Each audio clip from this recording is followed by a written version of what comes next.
Film ini dimulai dengan seorang cowok yang baik sih sebenarnya, bukan fuckboy dan sejenisnya yo. Dia ini bernama Inman dan dia ini adalah avatar pengendali taksi alias supir. Nah, Inman bareng gerombolan dal kenyut ini kemudian berencana untuk pergi ke pijat plus gitu.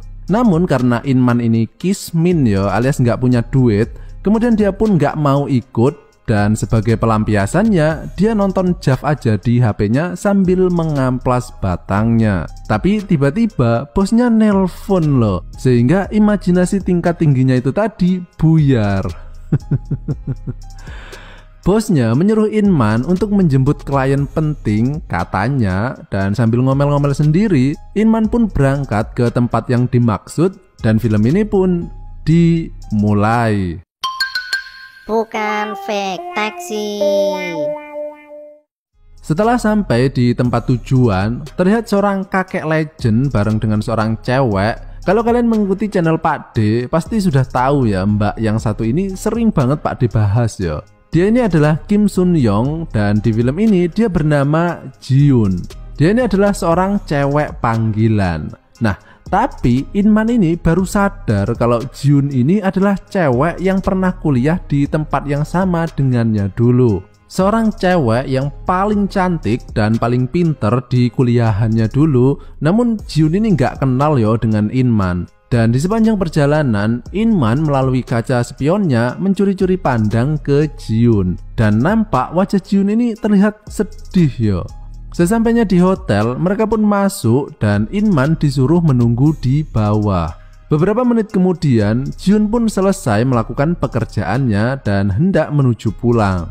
Dan di sepanjang perjalanan, entah kenapa tiba-tiba Jiun ini curhat ke Inman. Jiun mengatakan bahwa dirinya terlahir di keluarga yang miskin dan orang tuanya bilang agar kuliah yang tinggi biar hidupnya nanti bisa lebih baik dari mereka. Tapi kenyataannya nggak kayak gitu. Akibat menguliahkan Jiun, kemudian Jiun dan keluarganya justru terlilit hutang.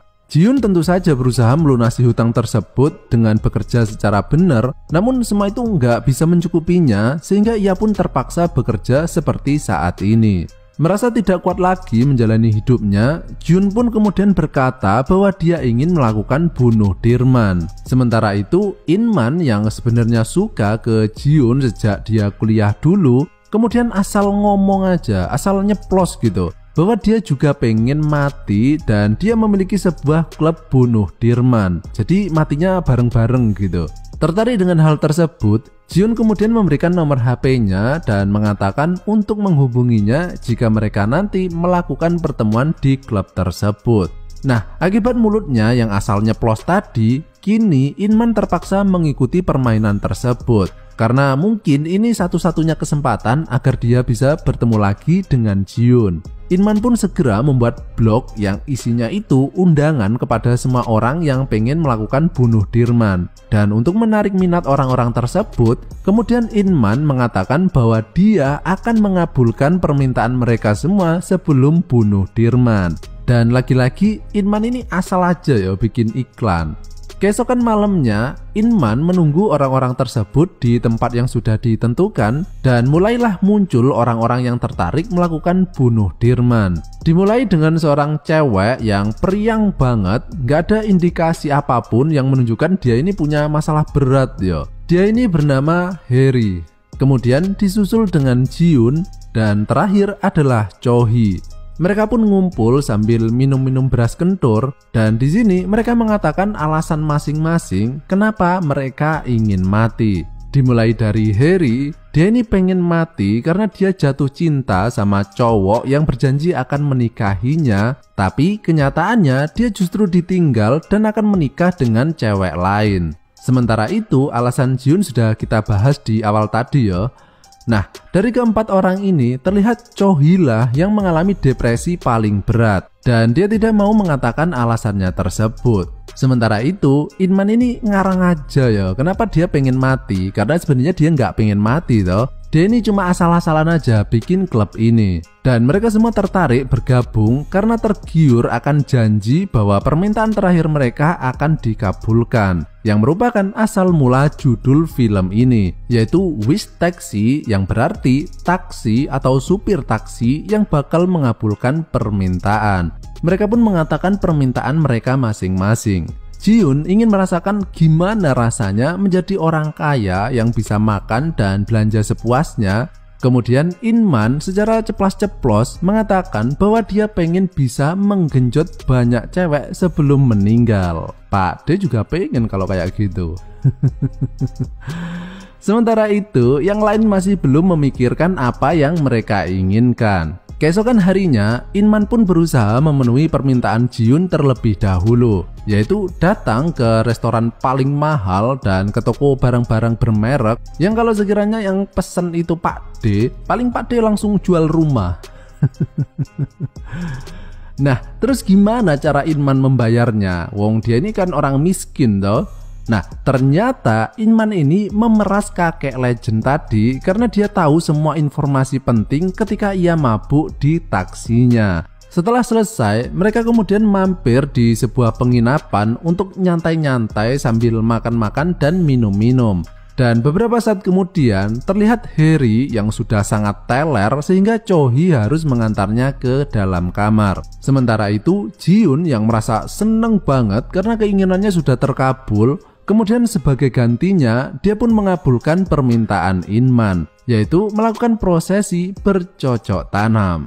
Mantap. Sementara itu, Chohee yang merupakan orang yang terlihat paling menderita dan pengen segera melakukan bunuh Dirman, kemudian pergi menuju ke dalam taksi dan sembari memegang HP yang terlihat foto dirinya dengan seorang pria, kemudian Chohee menghidupkan obat nyamuk bakar merek Cap Bundir. Obat nyamuk bakar Cap Bundir mampu menghabisi nyamuk dalam sekejap termasuk orangnya. Dengan aroma khas teletong yang menusuk hidung, dijamin Anda pasti ketagihan. Obat nyamuk bakar Cap Bundir, rasanya nyamuk banget. Beberapa saat kemudian, Inman yang hendak mengambil sempaknya di taksi kemudian menemukan Chohee di dalam taksi yang kini sudah dipenuhi dengan asap. Inman pun langsung mengeluarkan Chohee dan untung saja Chohee ini masih bisa diselamatkan yo. Keesokan harinya tiba giliran Harry yang memiliki sebuah permintaan, yaitu dia ingin mengacaukan hari pernikahan mantannya dulu yang sedang mengadakan acara pernikahan, yaitu dengan cara menyamar menjadi mempelai wanita dan dengan bantuan Jiun dia berhasil menghancurkan biji masa depannya.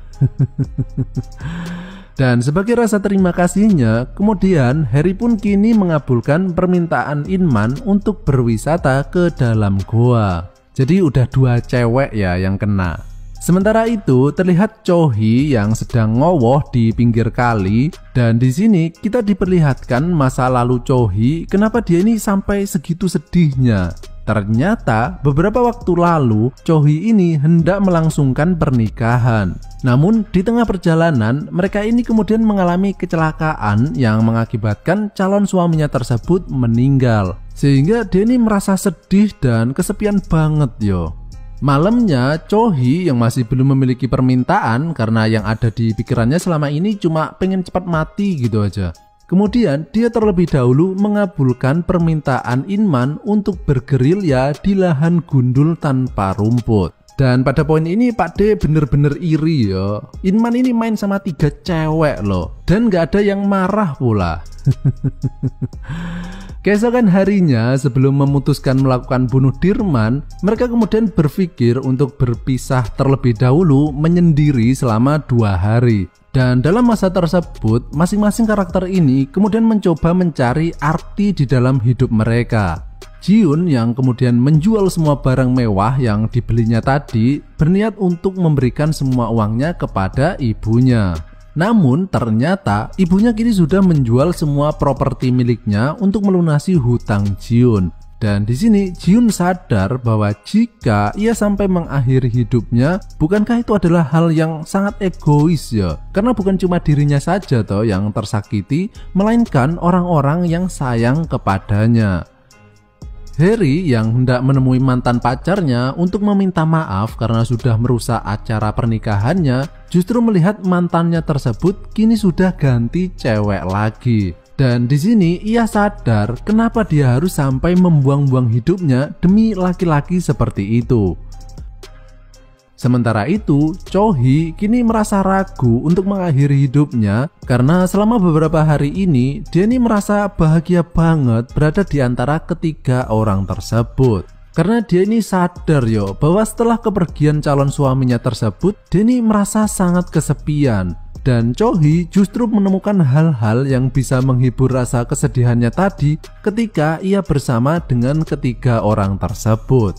Sementara itu, In-man kini sadar bahwa dia ini jatuh cinta kepada Cho-hee. Dan Cho-hee pun kini seolah-olah memiliki keinginan untuk hidup lebih lama lagi.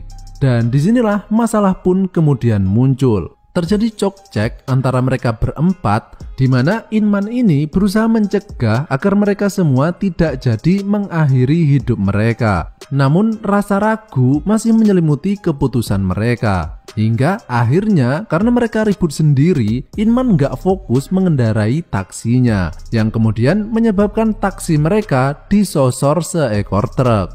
Beberapa hari kemudian, terlihat mereka berempat masuk rumah sakit dan mengalami cedera namun masih hidup semua. Dan dokter kemudian mendatangi Cho-hee karena dia ini koma selama beberapa hari dan mengatakan bahwa dia kini tengah hamil, yang semakin membuatnya memiliki semangat untuk hidup lebih lama lagi.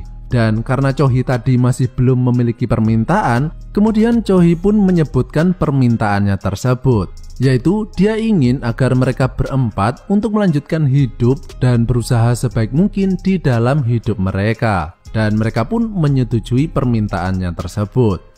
Beberapa tahun pun berlalu, kini Ji-yoon dan Harry sudah bekerja di sebuah toko pakaian. Sementara itu, In-man kini sudah menikah dengan Cho-hee yang sudah memiliki anak dan terlihat dia kini juga sudah mengandung anak kedua. Sangat aktif ya bercocok tanamnya. Dan akhirnya mereka semua kini pun bisa melanjutkan hidup mereka sebaik mungkin dan film ini pun berakhir.